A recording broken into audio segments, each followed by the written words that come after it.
দেখছেন ATN news. আমন্ত্রণ জানাচ্ছি আমাদের প্রতিদিনের আয়োজন হ্যাপেনিং পয়েন্টে, পাওয়ার্ড বাই কাজী অ্যান্ড কাজেটি। আপনাদের সাথে আছি আমি রুমিতা ইসলাম। দর্শক, বাংলাদেশের রাজনীতি এখন এক সন্ধিক্ষণে আছে। গণতন্ত্র কোথায় যাচ্ছে, নির্বাচনে বিশ্বাসযোগ্যতা, ছাত্র রাজনীতি, দিন দিন আমরা আসলে কোথায় যাচ্ছি এই বিষয় নিয়ে আসলে প্রতিদিনই কোনো না কোনো প্রশ্ন উঠছে। এবং এই সময়টা এসে দাঁড়িয়ে আমরা যখন কথা বলছি, যখন ঢাকা বিশ্ববিদ্যালয়ে হল রাজনীতি, শিক্ষকদের রাজনীতি এগুলো বন্ধ হবে কি না এ নিয়ে আলোচনা এখন তুঙ্গে। সেজন্যই আজকে আমরা আমাদের যে বিষয়টি ঠিক করেছি কথা বলার, সেটি হচ্ছে গণতন্ত্র, নির্বাচন এবং ছাত্র রাজনীতি। এই বিষয়ে কথা বলতে আজকে আমরা স্টুডিওতে আমন্ত্রণ জানিয়েছি সিনিয়র সাংবাদিক আলম রায়হান। আমন্ত্রণ আমাদের স্টুডিওতে। ধন্যবাদ আপনাকে। প্রথমেই আপনার কাছে যে জিনিসটা জানতে চাচ্ছি যে 2024-এর গণ অভ্যুত্থান পেরিয়ে আমরা 2025-এ আছি। এখন গণ অভ্যুত্থানের 1 বছর আমরা কিছুদিন আগে পালন করলাম। তো এই 2025-এ এসে গণতন্ত্রের শক্তিশালী কোনো রূপ কি আপনি দেখতে পান কিনা, এটা নিয়ে কতটুকু আশাবাদী আপনি? দেখেন, আপনাকে তো আশা করতেই হবে এবং আশা করবেন আপনার বিরাজমান অবস্থার উপর দাঁড়িয়ে বিশ্লেষণ করে।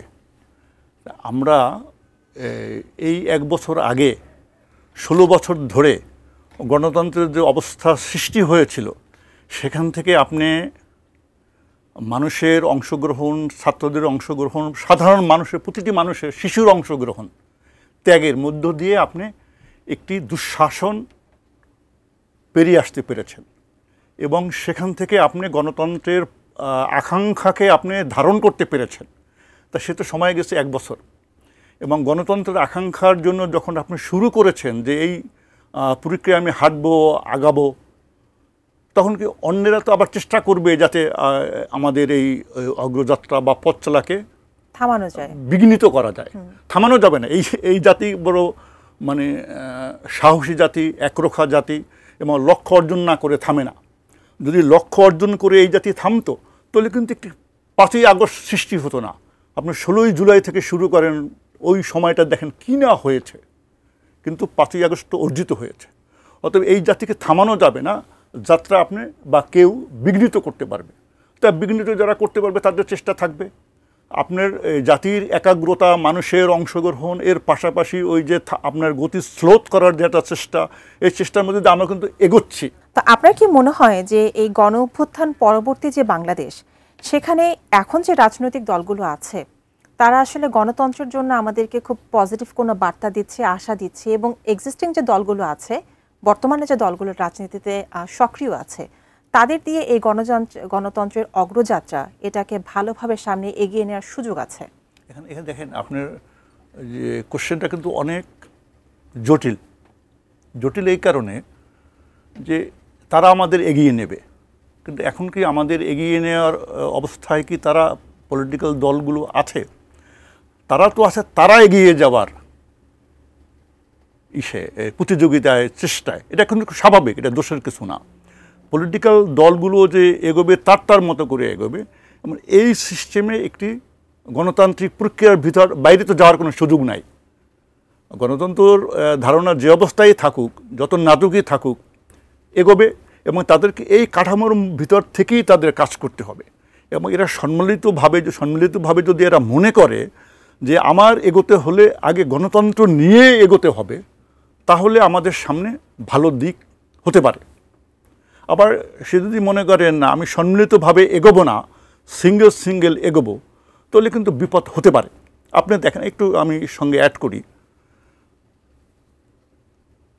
স্বৈরাচার শেখ হাসিনা, ফ্যাসিস্ট স্বৈরাচার, পৈশাচিক স্বৈরাচার, তাকে যে হটানো যাবে, এটা কি 5ই আগস্টের আগে? 4ই আগস্ট তো অনেকেই মনে করেন না, যারা কুশীলব ছিলেন তারা টের পেয়ে গেছিলেন 3 বা 2 তারিখে যে এই রেজিম কন্টিনিউ করবে না। তখন যে এফোর্ট ছিল, ওই এফোর্টের লক্ষ্যে একটাই, প্রথম কোটা দিয়ে শুরু হলো যে ভাই আমি চাকরি, 9 দফা থেকে আস্তে আস্তে আমি যদি না, প্রথম শুরু হলো কোটা, যে আমি চাকরি পাইলে হ্যাপি।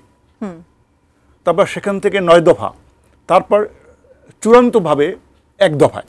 1 দফা তখন দেখবেন যে সকলের অংশগ্রহণ, আবাল বৃদ্ধ বনিতা, মহিলা, শিশু, মানে দরিদ্র ধনবান, সকলে একত্র হলো, সকল ঐক্য, একটা ইউনিট, একটা বলের মতো, যে আপনি বলটি কোন পাশ উপরে কোন পাশ নিচে এটা বলতে পারবেন না।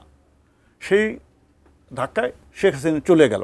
এরপর কি আর ওই ঐক্যটাতে একটা বলের ভিতরে নাই? প্রথম দিকে যে কথাটা বলছিলেন যে দলকে তো আগে নিজের মতো করে এগোতে হবে, কিন্তু এখানে আপনাকে একটা প্রশ্ন রেখে আমি বিরতিতে যাচ্ছি, কিন্তু যাওয়ার আগে প্রশ্নটা করে যাচ্ছি, সেটা হচ্ছে দলের এগিয়ে যাওয়া এবং দেশের এগিয়ে যাওয়া এই দুটো কি একসাথে চলছে নাকি চলবে না, নাকি বর্তমানে এই এগিয়ে যাওয়াটা আপনি কোনটা দেখছেন? আমরা উত্তরটা নিব একটা বিরতির পর।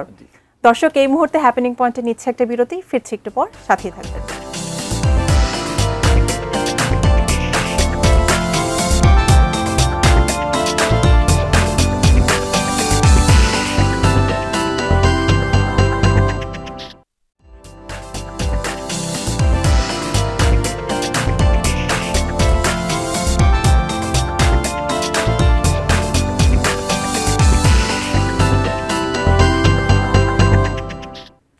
দর্শক, বিরতির পর আবারও আমন্ত্রণ হ্যাপেনিং পয়েন্টে, পাওয়ার্ড বাই কাজী অ্যান্ড কাজেটি।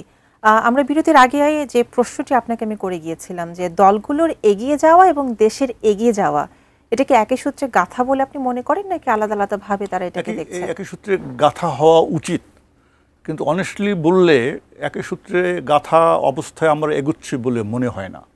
দলগুলো তার অবস্থান থেকে ভাবছে, তারপরে খুব বেশি হতাশ হওয়ার প্রয়োজন নেই, কারণ যারা দলগুলো যারা পলিটিক্স করেন তারা তো বাস্তবতা অনুধাবন করেন, তাই না? এই ক্ষমতা তো তাদের আছে। বাংলাদেশের রাজনীতিতে যে কোনো দলের জন্য আমরা বিগত বছরগুলোতে যেটি দেখেছি যে ছাত্র রাজনীতি বাংলাদেশের রাজনীতিতে বেশ গুরুত্বপূর্ণ একটি ফ্যাক্টর।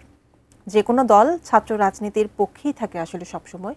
তো বাংলাদেশের এই প্রেক্ষাপটে, বর্তমান প্রেক্ষাপটে যেখানে সাধারণ ছাত্রছাত্রীরা আন্দোলন করছে যে ছাত্র রাজনীতি বন্ধ হওয়া উচিত, হলের রাজনীতি বন্ধ হওয়া উচিত, শিক্ষকদের রাজনীতি বন্ধ হওয়া উচিত, তো আপনার কি মনে হয় যে বাংলাদেশে ছাত্র রাজনীতি কি অপরিহার্য, নাকি এটি পরিবেশ নষ্ট করছে, শিক্ষার পরিবেশ নষ্ট করছে ভবিষ্যতে রাজনৈতিক নেতা তৈরি হওয়ার? আমি আপনার সাথে একটি বিষয় শেয়ার করি অল্প সময়, যে আমার শিশুকালে আমার যে বিষয়টি খুবই অপরিহার্য ছিল সেটি তো এখন আমার জন্য অপরিহার্য না। বাংলাদেশ সৃষ্টি প্রক্রিয়ায় বা আমরা একটি উপনিবেশিক সময়ে থেকে পাকিস্তানের অধীনে শাসন নিষ্পেষণ, তখন সবচাইতে অগ্রগামী গ্রুপ বা শিক্ষিত গ্রুপ কারা ছিল? ছাত্ররা। অতএব তাদের ওই সময় অংশগ্রহণ খুব জরুরি ছিল। এক, স্বাধীনতোত্তর বাংলাদেশে সামরিক শাসকরা যখন ক্ষমতা দখল করলো ওই সময়েও কিন্তু আবার ছাত্রদের অংশগ্রহণ জরুরি ছিল। এরপর মোটামুটি যেহেতু গণতান্ত্রিক একটা সিস্টেমে আপনি গণতন্ত্রের বিপক্ষে বলতে পারবেন না, কেউ বলতে পারবে না যে সামরিক শাসন জারি করিলাম এ কথা, এই যে আসসালামু আলাইকুম দিয়ে বলার সুযোগ যখন শেষ হয়ে গেল, যখন নাই বা সংকুচিত হলো, তখন কিন্তু এই ছাত্র পলিটিক্সের দরকার নাই। আর ছাত্র কেন? ছাত্র আপনি লেখাপড়া করবেন, আপনি সিচুয়েশন জানবেন, দেশ দুনিয়া জানবেন, পরবর্তী জীবনের জন্য আপনি প্রস্তুত হবেন।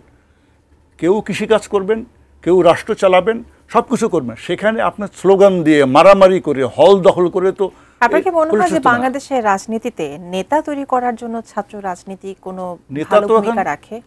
পাকিস্তান আমলে ছাত্র রাজনীতি থেকে নেতা তৈরি হয় না, হয়েছে কিন্তু ডাকসু থেকে। মারামারি, যেমন মনে করেন এনএসএফ ছিল না, ছাত্র পলিটিক্স করছে, ওখান থেকে কি কোনো নেতা তৈরি হয়েছে? হয়েছে ছাত্র সংসদ থেকে। অথবা আপনি যদি সেইভাবে দেখেন আবার ছাত্র সংসদ থাকতে হবে। দেখেন কোন এই অতীতের সরকারগুলো ছাত্র সংসদের উপর জোর দিচ্ছে না, জোর দিচ্ছে ছাত্র সংগঠন, তার ছাত্র সংগঠন মানে পেটোয়া বাহিনী। তা আপনি যদি ছাত্র রাজনীতির থেকে ছাত্রদের থেকে যদি নেতৃত্ব সৃষ্টি করতে চান, আপনার সংসদ প্রয়োজন, ছাত্র সংসদ প্রয়োজন। আপনি ছাত্র রাজনীতির নামে মারামারি, সংসদ নির্বাচন হলেই যে আপনি এটা আপনার ছাত্র দল, ছাত্রলীগ, এইটা সেইটা আগ্রম বাগ্রম বিভিন্ন নামে থাকতে হবে কোনো দরকার নাই তো।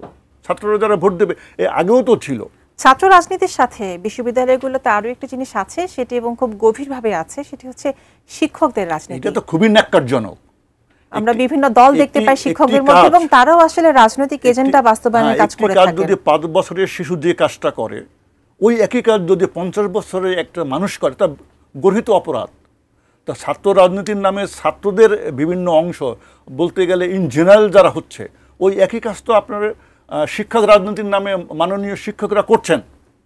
ওটা তো খুবই গর্হিত। আগে শিক্ষক রাজনীতি একদম শুকরের মাংস মুসলমানদের যেমন হারাম, শিক্ষক রাজনীতি একেবারে হারাম, এটা বন্ধ করতে হবে। ছাত্র রাজনীতি নিয়ন্ত্রিত করতে হবে, তা ছাত্ররাদের নেতৃত্ব গড়ে উঠবে ছাত্র সংসদ থেকে উঠবে, আর শিক্ষকরা তাদের ক্লাব নির্বাচন করবে। নীল দল বাংলাদেশে যে পাবলিক ইউনিভার্সিটি গুলো আছে সেগুলো সকল ইউনিভার্সিটি করেন না, আমি সংসদ যদি আমি আপনাকে আরেকটা প্রশ্ন করতে চাই, সেটা হচ্ছে বাংলাদেশের পাবলিক ইউনিভার্সিটি গুলো হচ্ছে স্বতন্ত্র, তারা নিজেদের আইন কানুন নিজেরা ঠিক করে, তাহলে বিশ্ববিদ্যালয়ের প্রশাসন এই যে ছাত্র রাজনীতি এবং শিক্ষক রাজনীতিকে জিইয়ে রাখে, এটা আসলে কার সাথে করে? মব রাখে। আমার পক্ষে, আমি এখানে পদে আছি বা পদে যাব, পদে আছি, আমাকে একটা মব পাওয়ার থাকতে হবে। আমি পদে যাব, আমাকে একটি মব পাওয়ার পেট্রোনাইজ করতে হবে। রাস্তার যে মব, তার চেয়ে দেখে বিশ্ববিদ্যালয়ের যে মব, কলেজের যে মব, দেখে কলেজের একটা চেয়ার ধরে রাখার জন্য কিন্তু মব সৃষ্টি করে। কম্পিটেন্ট কারা? ওই ইউনিভার্সিটি অথবা কলেজের বা ওই মাদ্রাসার ছাত্ররা। তো এটা হবে না। তো আপনি শিক্ষক রাজনীতি অ্যাবসলিউটলি মানে শক্ত হাতে বন্ধ করতে হবে। আমরা একটু নির্বাচন নিয়ে একটু কথা বলতে চাই, সেটা হচ্ছে আপনার কাছে কি মনে হচ্ছে যে বাংলাদেশের নির্বাচন কমিশন এই মুহূর্তে কতটুকু স্বাধীনভাবে কাজ করতে পারছে, এবং এই নির্বাচন কমিশনের আন্ডারে নির্বাচন হলে সেটা সুষ্ঠু হওয়ার সম্ভাবনা কতটুকু বলে আপনি মনে করেন? গভর্নমেন্ট যতটুকু অ্যালাউ করে বাংলাদেশের বাস্তবতায়, ইন্ডিয়ান বাস্তবতা না, যতটুকু অ্যালাউ করে অতটুকুর মধ্যে স্বাধীনভাবে কাজ করছে বর্তমান নির্বাচন কমিশন। অতীত সেভাবে করেছে। এখানে নির্বাচন কমিশন হচ্ছে চাঁদের মতো, নিজের কোনো আলো নাই, সূর্যের আলোতে আলোকিত হয়, কোনো উত্তাপও নাই, স্নিগ্ধতা হয়তো বা আছে। তাই যে কোনো আগের এই পর্যন্ত, আজকের পর্যন্ত যদি আমরা ধরি, অতীতের যে কোনো নির্বাচন কমিশনের চেয়ে এই বর্তমান নির্বাচন কমিশনের আলোর স্নিগ্ধতা একটু উজ্জ্বল। এটা কত দূর থাকবে? গভর্নমেন্ট কি চায়, বা গভর্নমেন্ট মানে ক্ষমতাসীনরা কি চায়? আমরা সরকারে যাকে দেখি সেই তো আসলে ক্ষমতাসীন না, আরও অনেক ক্ষমতার ফ্যাক্টর বিভিন্ন জায়গায়। আপনি একজন অভিজ্ঞ সংবাদকর্মী, অনেক বছর ধরে আপনি এই পেশায় আছেন। আপনার কাছে জানতে চাচ্ছি যে গণমাধ্যম আর সোশ্যাল মিডিয়াতে নির্বাচনের নিয়ে যে এখন যে জনমত আছে, সেটা আপনার কাছে কি মনে হয়? নির্বাচন কমিশনের গ্রহণযোগ্যতা কতটুকু? খুব ছোট করে আমরা জানতে চাই। গ্রহণযোগ্য এখন পর্যন্ত আছে, হতাশ হওয়ার কিছু নাই, বিক্ষুব্ধ হওয়ার কিছু নাই। আপনি এই গতি থাকলে আপনি যেতে পারবেন ওই পর্যন্ত, যদি ক্ষমতাসীনরা চায়। আমরা আশা করব যে ভালো কিছুই যাতে আমাদের আসে, আমরা আশা করি। এই গণঅভ্যুত্থান পরবর্তী বাংলাদেশ যাতে হচ্ছে গিয়ে আমাদের আশার আলো দেখায়, সেই আশা নিয়েই আজকের হ্যাপেনিং পয়েন্ট শেষ করছি। দেখা হবে আবার পরবর্তীতে। ভালো থাকবেন।